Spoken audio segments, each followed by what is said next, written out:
Welcome back to For Goodness Sake, where, as a former Mormon, I take a look at the good things that I carry with me into my new, more secular worldview.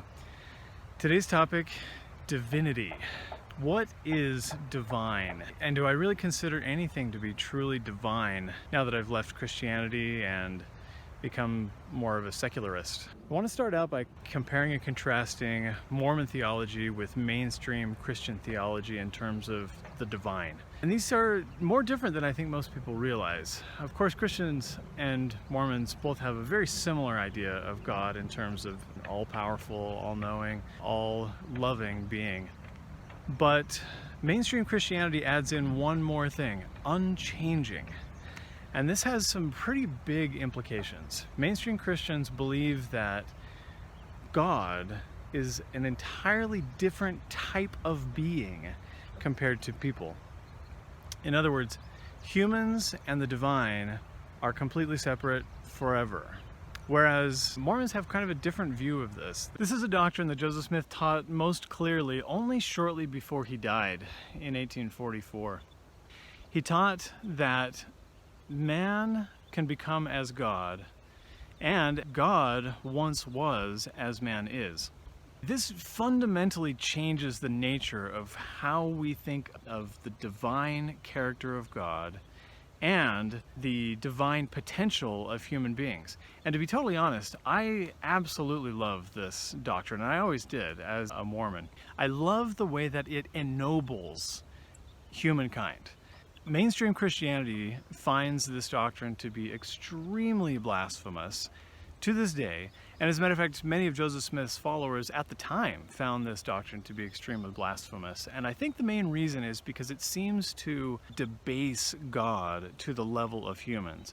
But the way I see it, it elevates humans to the level of God, or at least to have the potential of being elevated to the level of God.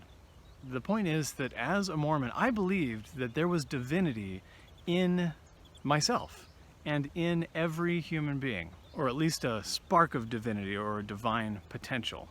Now, I don't believe that there really is a divine being in the sense that I don't think God is real. So, is there any divinity left in the world? Is there such a thing as divinity? Well, yes, I think that if there's anything divine at all, it's in us. It's in myself, and it's in all of my fellow human beings. It's not that I believe humans have any kind of supernatural power. I mean, we are just who we are. So what do we mean when we even say divinity? I really think we're talking about the most important thing, the highest aspiration, and ultimate power and responsibility for our lives. To me, this is really the meaning of humanism as a philosophy, is to place the human at that divine place, is to say there really is no ultimate authority over us. We are our own ultimate authority. Now, does it seem blasphemous to say that I am divine and there is no God above me? I'm placing myself on that pedestal.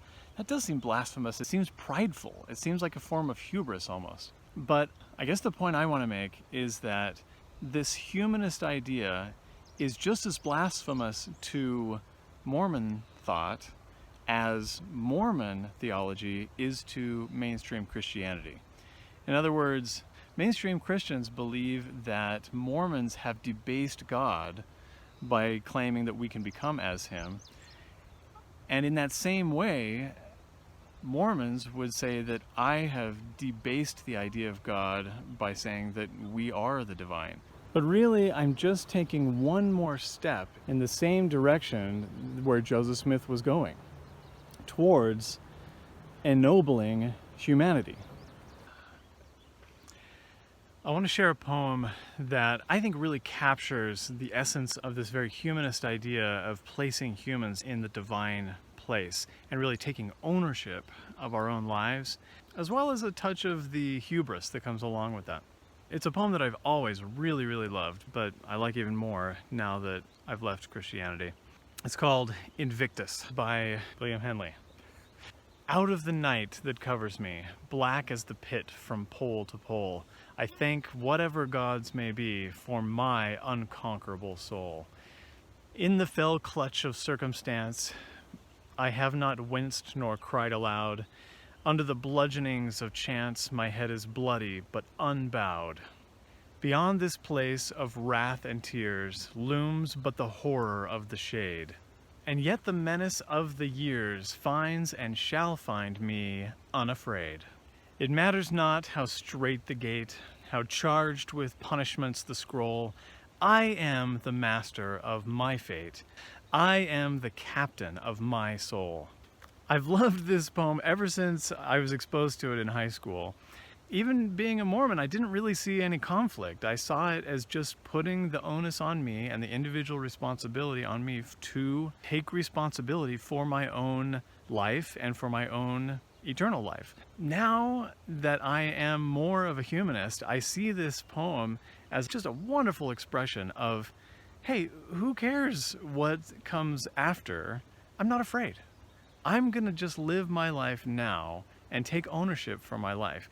And I do think that in that way, it places the individual and the human in the divine place in our lives. I hope that we can take responsibility and control of our lives and see within ourselves the divine. And in doing that, we will be doing good for goodness sake.